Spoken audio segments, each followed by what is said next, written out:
السلام علیکم لسنرز، بہت بہت شکریہ مجھے سراہنے کا، مجھے اپریشیٹ کرنے کا، مجھے اپنی رائے سے آگاہ کرنے کا۔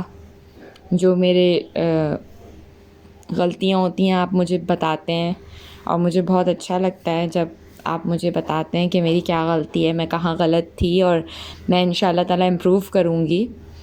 آج میں ایک الگ مقصد سے آپ کے ساتھ ایک ویڈیو شیئر کر رہی ہوں۔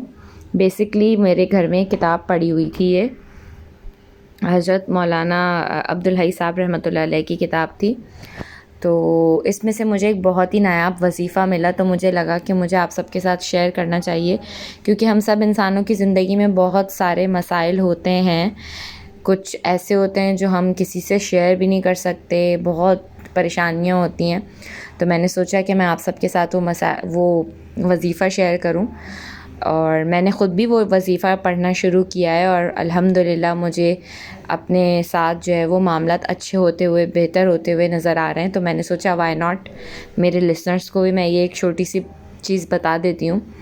تو بیسکلی اس وظیفے سے پہلے ایک چھوٹا سا واقعہ ہے۔ ایک بزرگ تھے، ان کو قبض اور دل کی گھبراہٹ کی شکایت ہو رہی تھی۔ وہ حج کے لیے نکلے ہوئے تھے، کیونکہ یہ جس زمانے کی بات ہے، اس زمانے میں لوگ پیدل حج کرنے جایا کرتے تھے۔ تو وہ 3 دن کے لیے پیدل حج پر روانہ ہوئے، اور اس کے بعد جو ہے وہ ان کے پاس کھانے کو کچھ نہیں تھا، ان کے پاس پینے کو کچھ نہیں تھا، بس وہ دل کی گھبراہٹ دور کرنے کے لیے انہوں نے سوچا کہ وہ حج کرنے چلے جائیں گے، تو بس وہ حج پہ نکل گئے۔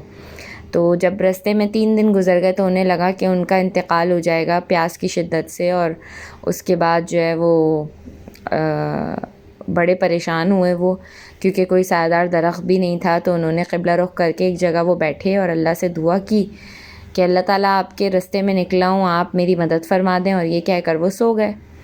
خواب میں انہیں ایک شخص نظر آئے، اور انہوں نے ان سے مصافحہ کیا، ہاتھ ملایا، اور ان کو کہا کہ آپ حج پہ بالکل جائیں گے، اور آپ کو قبر اطہر کی جو ہے وہ زیارت بھی نصیب ہوگی۔ اور پھر انہوں نے ان کو وہ وظیفہ بتایا جو میں آگے آپ کے ساتھ شیئر کروں گی۔ تو پھر انہوں نے کہا کہ یہ وظیفہ جو ہے وہ ایک انمول تحفہ ہے، اور آپ ابھی اس کو 3 مرتبہ پڑھیے۔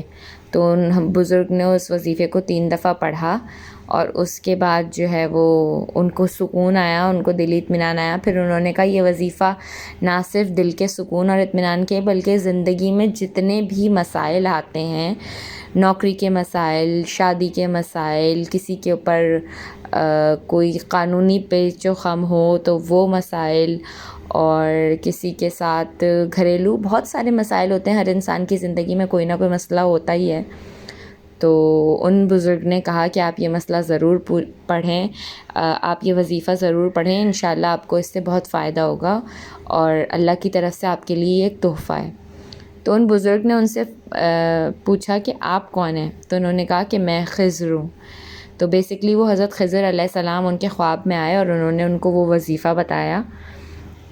تو میں نے سوچا کہ میں کیوں نہ آپ کے ساتھ وہ شیئر کروں۔ میں آپ کو وہ لکھا ہوا بھی دکھا دیتی ہوں، اور اس کے پڑھنے کی ترتیب بھی بتا دوں گی، اور پڑھ کے بھی بتا دوں گی، تاکہ آپ کو پڑھنے کی ترتیب میں بھی کوئی مسئلہ نہ ہو، اور تلفظ میں بھی کوئی مسئلہ نہ ہو۔ اگر دیکھ کر پڑھنا چاہیں تو دیکھ کر بھی پڑھ سکتے ہیں، اور اگر آپ پڑھیں اور آپ کو فائدہ ہو، جو کہ انشاءاللہ ضرور ہوگا فائدہ، تو مجھے دعاؤں میں، اپنی خاص دعاؤں میں مجھے بالکل یاد رکھیے گا۔